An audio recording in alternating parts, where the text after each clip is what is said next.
வர்தா புயல் தாக்கி 4 நாட்கள் ஆகியும் சென்னை இன்னும் முழுமையாக இயல்பு நிலைக்கு திரும்பவில்லை.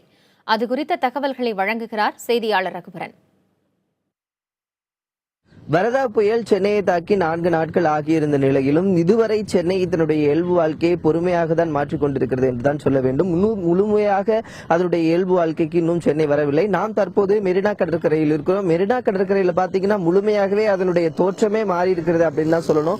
அதனுடைய பசுமைத்தன்மை முழுமையாக மாறி இருக்கிறது. நாம் தற்போது அந்த சர்வீஸ் ரோட்ல தான் இருக்கிறோம்.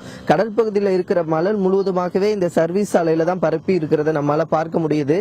இந்த புழுதியினால வாகன ஓட்டிகள் மிகவும் சிரமப்படுவதை நம்மால பார்க்க முடியாது. சென்னையை பொறுத்த வரைக்கும் விடியற் காலை நேரங்களிலும் மாலை நேரங்களிலும் இங்க வாக்கிங் போற பொதுமக்களுக்கு இது பெரும் பாதிப்பை ஏற்படுத்தியிருக்கிறது அப்படின்னு தான் சொல்ல வேணும்.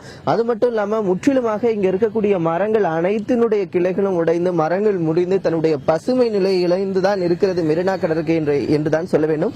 மேலும் 6000 துப்புரவு பணியாளர்கள் பணியில் ஈடுபடுத்தப்பட்டிருந்தாலும் இத்தகைய பசுமையை மீண்டும் கொண்டு வர வேண்டும் என்பதுதான் அனைவருடைய கோரிக்கை.